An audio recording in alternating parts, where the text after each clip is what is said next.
going to show you how incredibly easy it is to make your own logo for your small business using Canva. When you go to canva.com, this is what the main homepage looks like. You'll see right in the center there's a button called Logo. You can either click here or you can go up to Create a Design and type in logo. Clicking this is the same thing as clicking this. Now it immediately brings you over to here where it shows you tons and tons of logo templates to choose from. All of these templates are totally customizable. All you have to do is click on one that you like and change the text to fit your business. This one looks cute, so let's try this one. Click where it says Kimberly, double click, and then type in the name of your business. Then you can click the smaller text box right here and change this.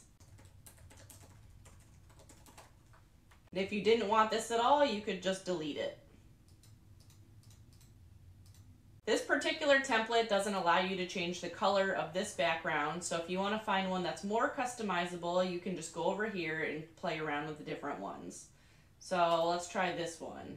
You can either replace this current page if you hate this one, or you can add it as a new page if you want to like compare and contrast the different logos. I'm going to add it as a new page, and it just puts it right down here. Then you can change this stuff. This one's a lot more customizable, so you can change the colors of these brush strokes. So right here you can click on color. I want to make it like my logo colors. I could make this blue and maybe make this like a gray and this back one black. I think this looks terrible, so I can, play around and keep trying until you find one that you like.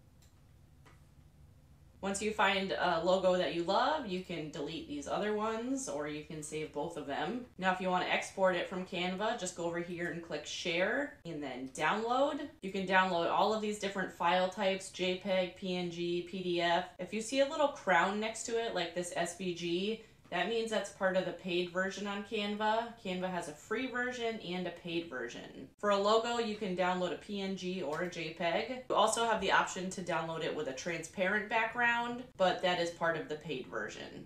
Right here, you can select the pages that you want to download. So if you only want to download like the second logo, keep this checked. If you want to download both of the logos, check both of these. So I only want to download the second one, so I'm just going to keep this checked and click Done, and then Download. It downloads in a matter of seconds, so you can open up the file, save as, save it to your computer. Now you can upload your logo into Cricut Design Space where you can use it to make your own shirts, or stickers, or card decals, or any kind of merch that you want. Just come over here and click Upload. Upload image, select your file and click open. Select complex and continue. Here you can either remove the background or keep it as a solid white. For this particular logo, I would keep the whole background white. Then click apply and continue. Then save it as a print and cut image. Select it and click add to canvas. I'm going to change the canvas color to like a light gray color so we can see our background on our logo better. So right now it's a square, which looks a little bit weird with a circular logo. You can use the circle and slice tool to make a circle around this. So click shape, select circle, drag this over. You can highlight the whole thing and click slice.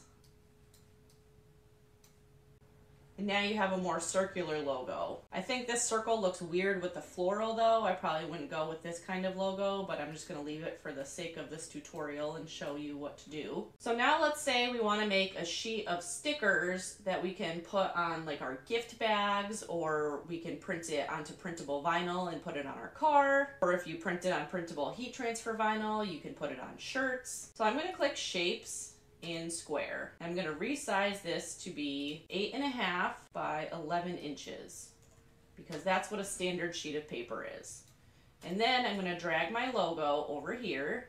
Right now it's going behind the rectangle. I want it to be in front, so I'm just going to right click and click bring to front. Now let's say I want to print this out on some printable vinyl and make pocket logos to put on like the right corner of my shirt. The typical pocket logo size would be 3.5 inches, so just go over here and click 3.5 enter. That will make this 3.5 inches. And now I want to fill this page with as many logos as I can. Before I copy and paste and fill this page up though, I need to resize this so that it is the maximum print size that a Cricut can print and cut on. If I change this right here to print and cut, this little exclamation point pops up and it tells me that this image is too large for print and cut. The max size for this shape is 6.76 by 8.75. So if we click Auto Resize Image, it's going to resize this to be the maximum cut size for that piece of paper. So now I can drag my logo here, and then I can copy and paste it and fit as many onto this sheet of paper as I can.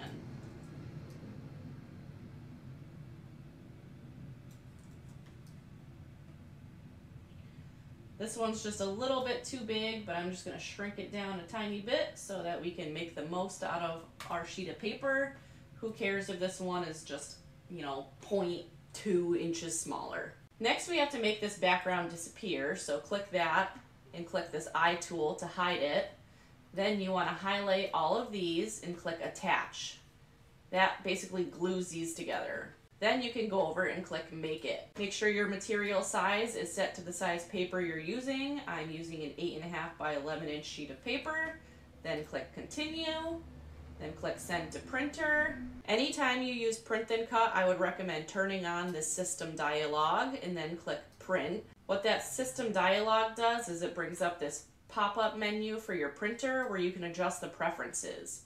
You want to click on Preferences, Paper Type, and change it to like a photo paper. So that way your print quality changes from good to best. Then click OK. Before you click Print though, you need to load your paper into your printer. Always load your paper into your printer with the size that you want it to print on facing down. So usually there will be grid lines on the back. You want those grid lines to be facing up when you load it into your paper tray. So go load your paper into your paper tray and then click Print. After the printer finishes printing, you need to change the material to match the paper that you're using that you want your Cricut to cut out on. So if you're making stickers with this same technique, you're going to use sticker paper. If you're using printable heat transfer vinyl, you're going to use printable heat transfer vinyl paper. For shirts, you would want to do printable iron-on dark or printable iron-on light, depending on the color of your shirt. So since my logo is going on a black shirt, I'm going to click printable iron-on dark. However, for this particular example where I'm showing you this logo that I just made in a couple seconds on copy paper, I'm going to change it to copy paper.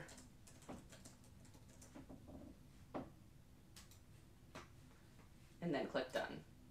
I'm just going to print this logo out on regular copy paper, and then I'll show you how I did my actual logo on the printable paper that I made shirts with. I just want you to see how this prints out with the markings for your Cricut machine to cut on, and how there's like little circles so you can see how the machine cuts it. Then you need to stick your paper onto the upper left-hand corner of a light grip mat, load it into your machine with a blinking double arrow, and begin your cut.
Print then cut is a really powerful feature that the Cricut machine offers.